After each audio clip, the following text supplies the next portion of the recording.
Hello anime fans, तो कैसे हो सभी। सो गाइस, इस वीडियो में मैं एक्सप्लेन करने वाला हूँ मशाइल के सीजन 1 के एपिसोड 2 की स्टोरी को। तो अब बढ़ते हैं हमारे एक्सप्लेनेशन की तरफ इस इंट्रो के बाद।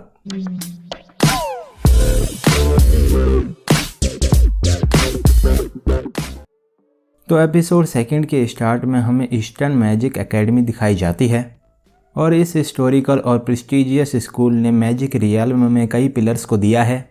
इसीलिए ईस्टर्न मैजिक एकेडमी का एंट्रेंस एग्ज़ाम बहुत डिफ़िकल्ट होता है और एप्लीकेंट्स में से 3% से भी कम लोग सिलेक्ट होते हैं, क्योंकि जिनके पास सुपीरियर मैजिक पावर होती है वही लोग ईस्टर्न मैजिक एकेडमी के गेट तक पहुंच पाते हैं।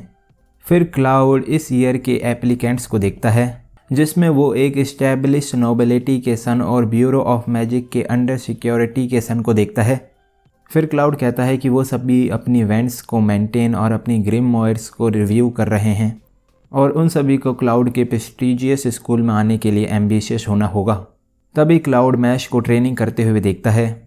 फिर क्लाउड सोचता है कि वो मैजिक स्कूल के लिए एंट्रेंस एग्ज़ाम लेने वाले हैं, तो ये स्टूडेंट डंबल्स क्यों उठा रहा है। देन क्लाउड सोचता है कि शायद ये उसकी इमेजिनेशन है। तभी मैश फिटनेस की बुक पढ़ते हुए इनविजिबल चेयर की एक्सरसाइज करता है।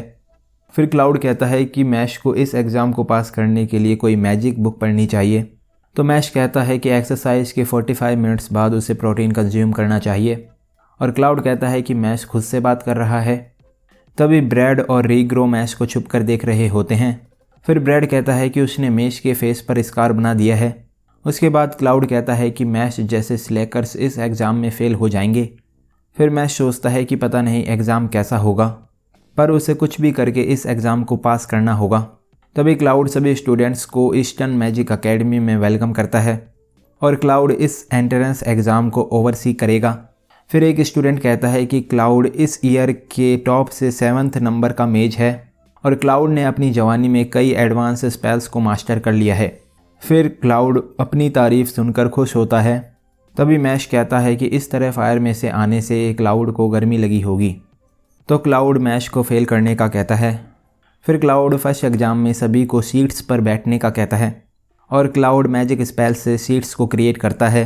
तभी मैश कहता है कि प्रोफेसर उन्हें एक रूम में ले जाकर सीट्स पर बैठा सकता था। फिर क्लाउड सोचता है कि मैश इस एग्ज़ाम को पास नहीं कर पाएगा। देन क्लाउड बताता है कि उन सभी को 30 मिनट्स में टेस्ट कंप्लीट करना है। तभी क्वेश्चन पेपर में क्वेश्चंस घूम रहे होते हैं। फिर क्लाउड कहता है कि उसने अपने एन्चेंटमेंट से ऐसा करा है और अब स्टूडेंट्स को इस मैजिक को डिस्पेल करके क्वेश्चंस को प्रॉपर्ली लाइन अप करना होगा। तो ब्रैड और रीग्रो सोचते हैं कि मैश ये बिना मैजिक के नहीं कर पाएगा। फिर मैश पेन को तोड़ देता है और क्वेश्चन को काइंडली रुक जाने का कहता है, जिससे क्वेश्चंस रुक जाते हैं और ब्रैड और रीग्रो शॉक हो जाते हैं। फिर मैश टेस्ट कंप्लीट करके क्लाउड को देता है। तो क्लाउड सोचता है कि मैश ने डेफिनेटली रैंडम आंसर दिए होंगे, पर मैश ने सभी आंसर्स सही दिए होते हैं। फिर मैश बोल्डर को फ्लोट करता है, पर रियलिटी में मैश ने अपनी नेल से उस बोल्डर को उठाया होता है। फिर मैश वाटर पर भागता है और ऐसा करके मैश सभी टेस्ट को पास कर लेता है।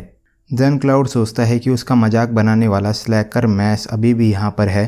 फिर क्लाउड नेक्स्ट टेस्ट में ग्राउंड को मेज में कन्वर्ट कर देता है और बताता है कि इस मेज में कई ट्रैप्स भी सेट हैं। फिर क्लाउड कहता है कि जो 30 मिनट्स में गोल एरिया तक पहुँच जाएगा वो इस टेस्ट को पास कर लेगा। तभी मैश कहता है कि गोल एरिया तक पहुंचना उसके लिए इजी है, तो लेमन मैश के साथ चलने का कहती है। फिर मैश पूछता है कि वो उसके साथ क्यों चले, तो लेमन साथ में वर्क करने की पावर को एफिशिएंट बताती है। तभी मैश उससे एग्री होता है। फिर लेमन एक पत्थर से टकरा कर गिर जाती है। देन लेमन कई ट्रैप्स में भी फंसती है और लेमन मैश को उसकी हेल्प करने का कहती है। फिर मैश आगे जाने लगता है। तभी लेमन मैश को कफ्स में बांध देती है। देन लेमन कहती है कि उसने मैश को धोखा दिया है और वो मैश को गोल एरिया से दूर रखना चाहती थी, और जब मैश उससे इसका रीज़न पूछता है तो लेमन उसे बताने से मना कर देती है। फिर मैश खड़ा हो जाता है और लेमन कहती है कि ह्यूमन स्ट्रेंथ से वो इन कफ्स को नहीं खोल सकता है। तभी मैश कफ्स को ब्रेक करके बोलता है कि इसका भी कुछ एक सर्टेन रीज़न है। ये देखकर लेमन शॉक हो जाती है और मैश वहाँ से भाग जाता है। देन लेमन मैश का पीछा करके उसे रोकने का कहती है। तभी एक विलन वहां आता है और पूछता है कि ऐसा कौन सा क्रीचर है जो कि मॉर्निंग में 4 पाँव और आफ्टरनून में 2 पाँव और इवनिंग में 3 पाँव पर चलता है। फिर लेमन इसे डेंजरस सिचुएशन बताती है और वो मैजिक यूज़ करने वाली होती है, तभी विलन उसकी वेंट को दूर फेंक देता है और उससे रिडल का आंसर देने का कहता है। फिर लेमन आंसर नहीं दे पाती है तो विलन उसे पनिशमेंट देने वाला होता है। तभी लेमन सोचती है कि ये अदर्स को डिसीव करने का रिजल्ट है। फिर विलन लेमन को फिनिश करने वाला होता है। तभी मैश उस विलन को पंच करता है। फिर लेमन मैश से पूछती है कि वो उसे बचाने वापस क्यों आया, तो मैश कहता है कि उसका रीजन भी मैश की तरह होगा, इसीलिए वो लेमन के लिए सॉरी फील करता है। फिर लेमन कहती है कि मैश अब गोल एरिया में टाइम से कैसे पहुंचेगा, तो मैश कहता है कि जैसे कि वो यहाँ पर इंस्टेंटली पहुँच गया था। देन क्लाउड सोचता है कि मल्टीपल ट्रैप्स और जो स्टूडेंट उसने मैश को रोकने के लिए रिक्रूट करा था, इन सभी की वजह से मैश गोल एरिया में नहीं आ पाएगा। तभी उन सभी को वाल्स की ब्रेक होने की आवाज़ आती है और क्लाउड सोचता है कि ये वाल्स 1 मीटर थिक है और इन वाल्स पर कोई मैजिक भी वर्क नहीं करता है। फिर मैश और लेमन वॉल ब्रेक करके गोल एरिया में आ जाते हैं और मैश ने स्ट्रेट पाथ बनाकर मेज को सॉल्व कर लिया होता है। उसके बाद हेडमास्टर बोलता है कि मैश एक क्यूरियस यंग मैन है। फिर बाकी स्टूडेंट्स कहते हैं कि मैश ने चीटिंग की है, तो मैश घर जाने का कहता है और स्टूडेंट्स कहते हैं कि उसे मेज में लॉस होकर बाहर आना चाहिए था। फिर लेमन बताते हैं कि इसमें मैश का कोई फॉल्ट नहीं है और प्रोफेसर क्लाउड ने मैश को गोल एरिया तक नहीं पहुंचने देने के लिए उसे हायर करा था और इसके बदले में क्लाउड ने लेमन को एग्ज़ाम में पास करने का प्रॉमिस किया था। फिर लेमन की फैमिली पुअर होती है, इसीलिए उनके लिए लेमन को ये एग्ज़ाम पास करना था, पर मैश ने लेमन को सेव करा था।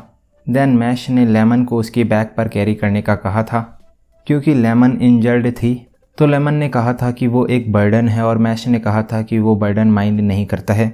फिर लेमन कहती है कि उसे पता है कि मैश उसके लिए क्या फ़ील करता है, पर मैश को इसका कोई आइडिया नहीं होता है। उसके बाद क्लाउड कहता है कि वो एग्ज़ामिनर है और जो स्टूडेंट उसे पसंद नहीं होगा उसे वो फेल कर सकता है। फिर क्लाउड कहता है कि मैश चिकी ब्रैट है और लेमन एक स्कम है। फिर क्लाउड कहता है कि लेमन अपने पेरेंट्स की तरह स्टूपिड है और क्लाउड उन दोनों को फेल करने का कहता है और अगर उन्हें इससे ऐतराज़ है तो वो क्लाउड को चैलेंज कर सकते हैं। तभी मैश प्रोफेसर की इवेंट ब्रेक कर देता है और मैश बोलता है कि क्लाउड बहुत गलत बातें बोलता है। फिर ब्रैड और रीग्रो सोचते हैं कि मैश ने वेंड तोड़ दी और वो इसी तरह का किड है। देन क्लाउड एंग्री हो जाता है। तभी हेडमास्टर वेलबर्ग वहाँ आ जाते हैं और फाइनल इंटरव्यू स्टार्ट करने का कहते हैं और अब से वालबर्ग एग्जामिनेशन का चार्ज ले लेते हैं। फिर हेडमास्टर वालबर्ग क्लाउड को ऑफिस में मिलने के लिए बुलाते हैं। उसके बाद वालबर्ग मैश का फाइनल इंटरव्यू लेते हैं और पूछते हैं कि मैश ने उनकी एकेडमी क्यों चुनी है, तो मैश कहता है कि ताकि वो अपनी फैमिली के साथ पीसफुली रह सके। फिर वालबर्ग पूछते हैं कि क्या मैश ने एक गर्ल को मेज टेस्ट में बचाया था जबकि उसके पास टाइम नहीं था, तो मैश हाँ बोलता है। तभी वालबर्ग पूछते हैं कि उसने टेस्ट को फेल करने का रिस्क क्यों लिया, तो मैश कहता है कि अगर वो ऐसा नहीं करता तो वो बाद में रिग्रेट करता। फिर वालबर्ग मैश को सोचने से पहले एक्ट करने वाला बताते हैं और मैश ने एक्ट करने से पहले इस फिनिक्स और वाल की स्ट्रॉन्गनेस के बारे में नहीं सोचा था, तो मैश कहता है कि अगर वो इस बारे में सोचता तब भी वो लेमन को सेव करता। फिर वालबर्ग मैश को अम्यूजिंग बताते हैं और बोलते हैं कि इस वर्ल्ड में उससे भी कई पावरफुल क्रीचर्स हैं और क्या मैश उन ओवरपावर्ड क्रीचर्स को फेस करते हुए भी किसी को सेव करने का डिसीजन लेगा। फिर वालबर्ग मैश के सामने मैजिक से एक क्रीचर समन करता है और इस एंशिएंट स्पेल में टारगेट की सोल को डॉल में ट्रांसफ़र कर दिया जाता है। देन रीग्रो की सोल डॉल में आ जाती है और वालबर्ग कहते हैं कि अगर वो डॉल को इस नाइफ से स्टैब करेंगे तो टारगेट पर इसका इफ़ेक्ट होगा। तभी मैश उस नाइफ पर पंच करता है पर इससे उसका हैंड इंजर्ड हो जाता है। फिर वालबर्ग कहता है कि वो मैश से बहुत ज़्यादा पावरफुल है और मैश इस सिचुएशन में कुछ नहीं कर सकता है। तभी मैश उस नाइफ को अपने हैंड से रोक लेता है और कहता है कि वालबर्ग इस क्रीचर को ज़्यादा टाइम तक समन करके नहीं रख सकता है और ये अब एक सहन करने का कॉन्टेस्ट है। फिर वालबर्ग कहते हैं कि पावर से किसी की हेल्प भी हो सकती है और किसी को हार्म भी किया जा सकता है और ये पावर के विल्डर पर डिपेंड करता है। इसीलिए वालबर्ग वीक को प्रोटेक्ट और स्ट्रॉन्ग को रेगुलेट करता है। फिर वालबर्ग मैश को पावरफुल ह्यूमन बताता है और कहता है कि वो मैश को सच में टेस्ट करने लगा था। देन मैश कहता है कि अगर उसे किसी को सेव करने के लिए मास्टर वालबर्ग से भी फाइट करनी पड़ेगी तो वो वालबर्ग को भी अपने फिस्ट से नॉकआउट कर देगा। तो मैश ईस्टर्न मैजिक एकेडमी में सिलेक्ट हो जाता है। उसके बाद रीग्रो को होश आता है। फिर क्लास में teacher most basic spell lock को ओपन करने का स्पेल सिखाती है और उन्हें लॉक का ओपन होना इमेजिन करना है। देन मैजिक एनर्जी को लॉक पर इन्फ्यूज़ करनी है। फिर टीचर स्टूडेंट्स को स्पेल ट्राई करने का कहती है। तभी मैश लॉक को हाथ से खींचकर ओपन कर देता है। तो टीचर एंग्री होकर कहती है कि मैश यहाँ पर मैजिक लर्न करने आया है। फिर मैश बताता है कि वो मैजिक में अच्छा नहीं है। तो टीचर कहती है तो वो यहाँ क्या कर रहा है। फिर मैश कहता है कि उसके सामने चलने के लिए एक हार्ड पाथ है। तभी फिन सोचता है कि मैश उसके लिए बैड न्यूज़ है और फिन मैश के साथ नहीं रहना चाहता है, क्योंकि ये बोर्डिंग स्कूल है, इसीलिए वो मैश का रूममेट नहीं बनना चाहता है। फिर फिन अपने रूम पर पहुंचता है पर वहां पर डोर नहीं होता है। तभी मैश ने डोर को ब्रेक कर दिया होता है। फिर फिन मैश को अपना इंट्रोडक्शन देता है। तो मैश कहता है कि वो मैजिक स्कूल के बारे में ज़्यादा नहीं जानता है और वो ट्रबल भी काउज कर सकता है। फिर फिन सोचता है कि मैश एक नॉर्मल पर्सन है। तभी मैश फिन को अपने मसल्स के नाम बताता है। फिर फिन सोचता है कि इसने अपने मसल्स के भी नाम धरे हुए हैं और मैश ने क्लोथ्स कब चेंज कर लिए। फिर फिन मैश को कहता है कि उसे जो नहीं पता वो फिन उसे बता देगा। तो मैश पूछता है कि अकेडमी का डिवाइन विजनरी कैसे बना जाता है। फिर फिन बताता है कि उसे गोल्ड कॉइन्स कलेक्ट करने होंगे और test, course work, extracurricular और स्कूल लाइफ में उनकी परफॉर्मेंस के आधार पर उन्हें गोल्डन, सिल्वर और ब्रॉन्ज कॉइन दिए जाएंगे और अगर उन्होंने अपने ग्रेड्स को हाई नहीं रखा तो उन्हें एक्सपेल भी कर दिया जाएगा। फिर मैश इसे हार्ड बताता है।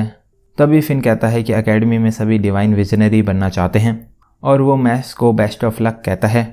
फिर मैश उसे क्रीम पफ ऑफ़र करता है और फिन एक क्रीम पफ ले लेता है। और क्या अब मैश बिना किसी मैजिक पावर के डिवाइन विजनरी बन पाएगा? सो गाइस, यहाँ पर मसाइल का एपिसोड 2 एंड हो जाता है। तो अब अगर आपको ये वीडियो अच्छी लगी हो तो इस वीडियो को एक लाइक कर देना। मैं मिलता हूँ आपसे नेक्स्ट वीडियो में। Thanks for watching.